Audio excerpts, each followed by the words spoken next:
Hello friends. Have you sometimes found it difficult to figure out whether a child is laughing or crying? You are not alone. It may surprise you to know that laughing and crying are not opposites. They are more like twin emotions.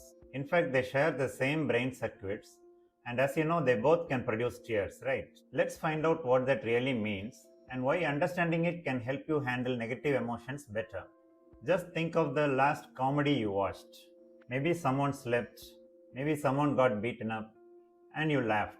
But why? The answer given by neuroscience is called the safe mistake theory. Your brain briefly senses danger, then quickly realizes that it's not real danger, a safe mistake. The contrast between the mock danger and the reality of no danger produces laughter. It's the same reason why children laugh when tickled. For a moment, the subconscious mind thinks, wow, it could be a big animal. And then with quick realization comes relief. It's just my dad. The result? Giggles and laughs. On the flip side, why do people cry? Mostly it's because they expected something good and that expectation was broken, right? Like trusting someone who later betrays you. The contrast between hope and disappointment is what makes people cry. So surprisingly, neurologically, laughter and crying are almost the same thing. Both activate parts of the limbic system, both can produce tears, and both are triggered by sudden twists in perception. So maybe laughter and crying are not opposites. They are two sides of the same coin. Now, let's examine another common emotional flip-flop, love and hate. Just like laughing and crying, love and hate are intertwined emotions. You've probably seen it. Couples sometimes fight bitterly and get back together with even more affection. If you've ever tried to mediate such a fight, you probably ended up feeling like a fool, right? Neuroscience tells us that love and hate activate overlapping brain regions like the insula and putamen. That's why these emotions feel so mixed up, and again, it's the contrast that gives them intensity and meaning. The same principle holds for joy and sadness, pride and shame. It's the contrast that gives the emotions their power. We've all heard fairy tales that end with the statement, and they lived happily ever after.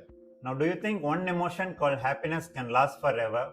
Nothing in nature works that way. Light needs darkness, heat needs cold, positive needs negative.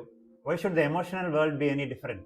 So, instead of chasing everlasting happiness, maybe we should look at negative emotions with more kindness and less of judgment and resistance. Each emotion has an evolutionary role. Love helps us form relationships. Anger and disgust help us to avoid danger.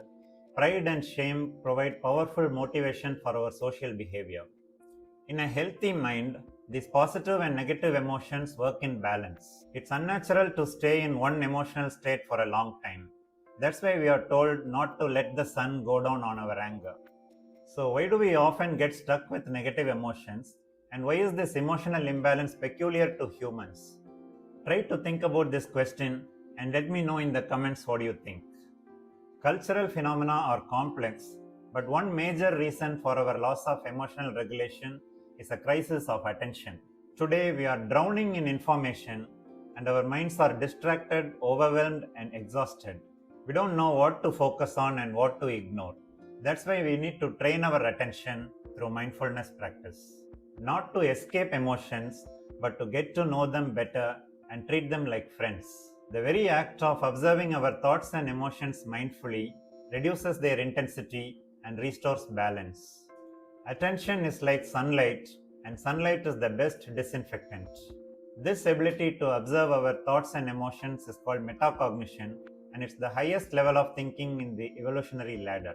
We'll learn about how to train this ability to our advantage in the subsequent videos.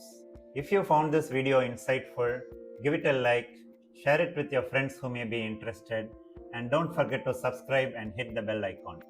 Thank you for watching, and remember, there is no joy without sorrow, and there's no laughter without a few tears.